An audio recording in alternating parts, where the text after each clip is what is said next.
Looks like it. They're so pretty. They're so pretty. Right, pretty girl. She's so pretty.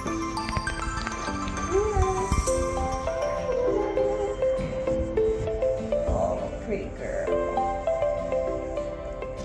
Kind of small.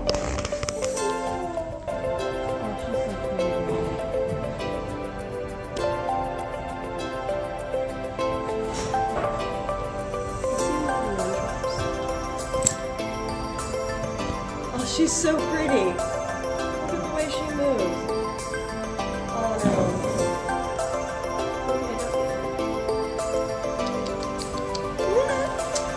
Okay.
What's your name? I forgot. I'm Oh. too sick to remember. Do you love Jason? I'm not putting that in my video. What the heck? Bye.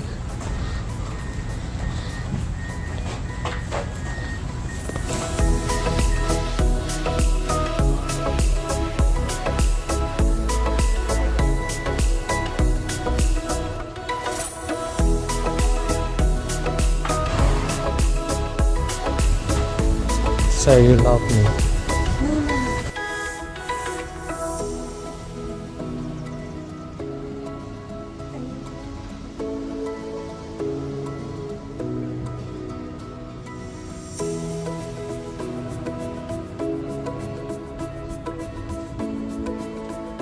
She has a pretty eyes. I can. Oh, you're just like Legend. You're nibbling. Playful.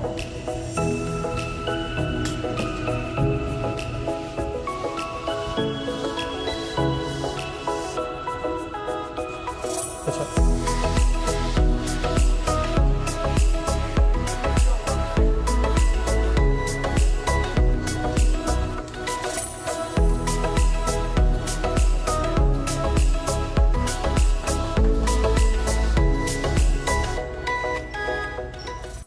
She definitely had us all fooled. I thought that this would go very well with just a little walk in the indoor, but she soon proved me wrong and showed that she really needed to be free lunged, which was a life or death choice, and we chose life, so she did get free lunged before we decided to ride.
She is very sweaty since we free lunched her for a while, since she's been stuck on a trailer for so long.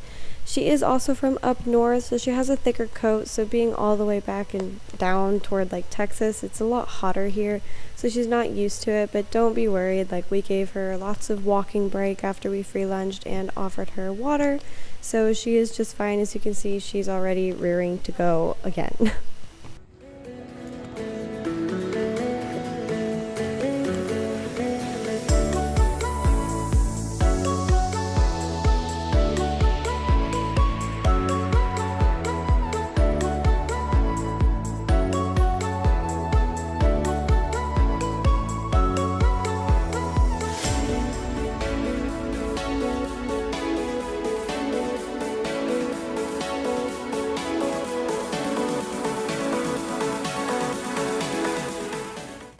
In case you are new to my channel, I actually used to train at a racetrack where I would ride all the racehorses and break them in, so I'm very familiar with how they do things there. So usually when I get one straight off the track, I tend to ride them a little bit like how I would on the track, just so it's all normal cues to them, and then try and slowly implement our cues and just give her some more buttons.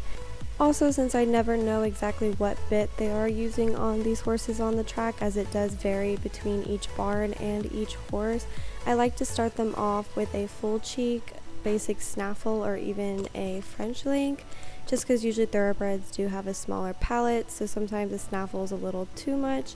But I just like to start them in something soft with a little bit of steering on both sides of their mouth, just so that they can kind of understand a little bit more about how we steer.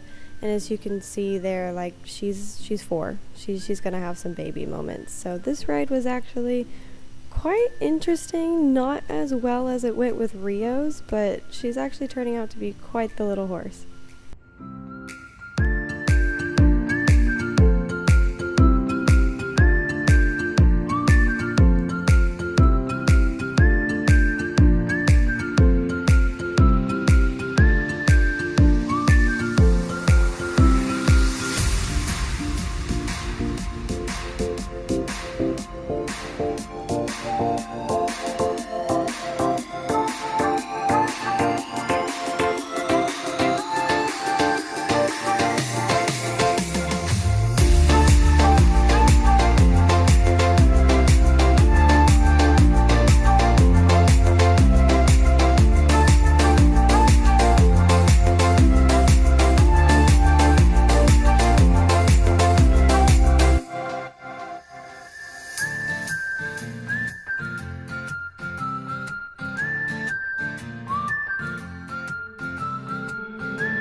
As you can see, I have my reins very short and I'm very forward, and I almost had my knuckles onto her neck. That's just how we usually ride them on the track, and she really didn't give me any flexion or anything at all. She's just fighting the bit, so I went ahead and just loosened my reins a bit and tried to ride her more normal. But guys, when you get an off the track thoroughbred, sometimes you have an amazing ride and sometimes you have a complete disaster. So that's the fun part, is seeing what you get and kind of putting all the puzzle pieces together.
Our first canter transition was definitely a 10 out of 10. Just kidding. It was horrible, but that's okay. Most racehorses struggle getting the left lead actually, because they turn left and come out of the gate on the right. So just the fact that she gave it to me was pretty nice, but definitely no steering, no brakes, and completely all over the place and throwing her haunches in. So we definitely have our work cut out for us, and after this ride I realized just how much work we needed to do. I can't promise I won't run into you. I'm also pretty sure right there I just told my boyfriend that I can't promise I won't hit you, so if that doesn't say I don't have steering, I don't know what will.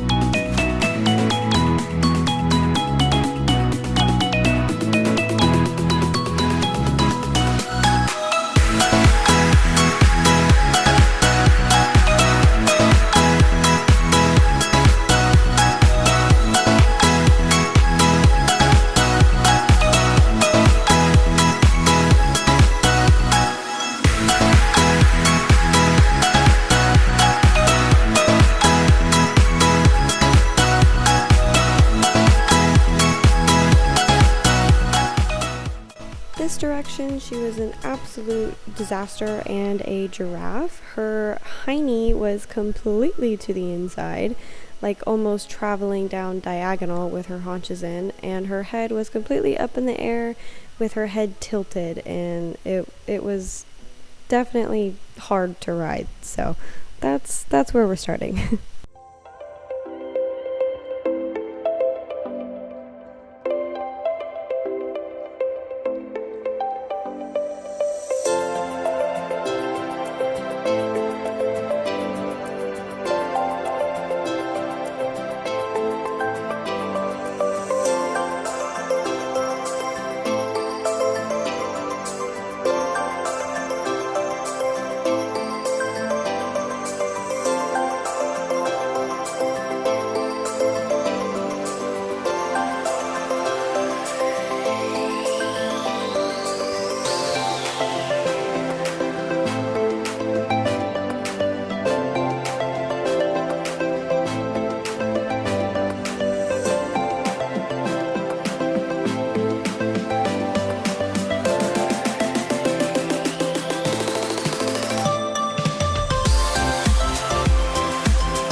That will be the end of this video and the end of our ride, so I hope you enjoyed, and I hope you can follow us on our journey to the 2023 Thoroughbred Makeover.